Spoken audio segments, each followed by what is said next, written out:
When Jesus died on the cross, the world went quiet. The sky turned dark, the earth shook, and the veil in the temple was torn in two. His lifeless body was taken down and placed in a borrowed tomb, wrapped in linens, sealed behind stone. To his followers, it seemed like the end of hope. Darkness had won. Evil had triumphed. The Son of God was dead.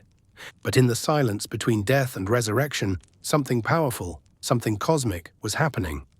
While the world saw only a still body, the spiritual realm saw a king on the move. Jesus descended, not in defeat, but in divine purpose. He entered a place few dare to speak of. He went into the depths of hell. To understand what that truly means, we need to understand the nature of the place he entered. The Bible uses different words to describe realms of the dead. In the Old Testament, the word Sheol describes a shadowy place where the dead waited. Not necessarily a place of torment, but of silence and separation. In the New Testament, the Greek term Hades is used. A similar concept, a temporary realm where souls wait for final judgment.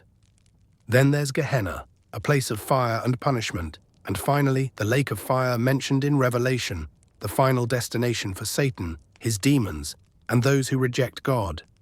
Jesus entered this spiritual world not to suffer, but to make a statement.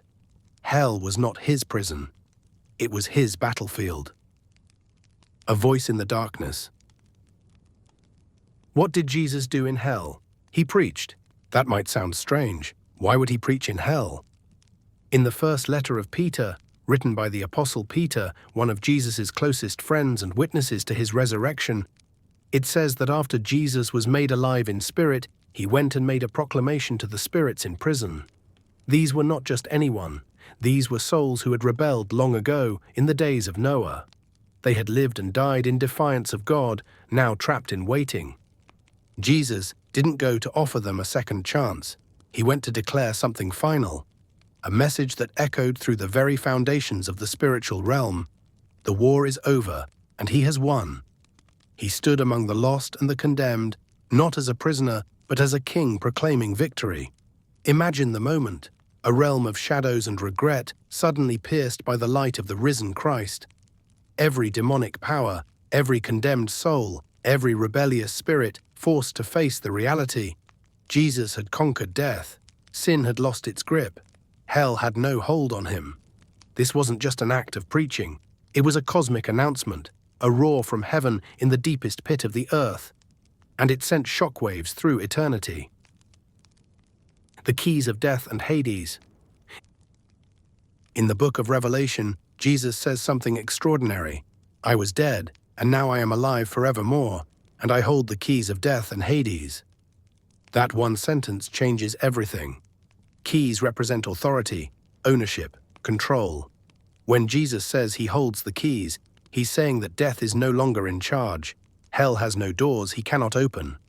The grave is no longer the final word. By entering death and walking through the valley of its shadow, Jesus didn't just visit the land of the dead. He took command of it. He stripped death of its power, shattered its chains, and walked out carrying the authority to set others free. This means that for those who believe in him, death is no longer a wall, it's a door. A passage, not a prison. Because Jesus went to hell, you never have to. Because he conquered it, you are no longer condemned by it. It wasn't a defeat, it was a divine conquest.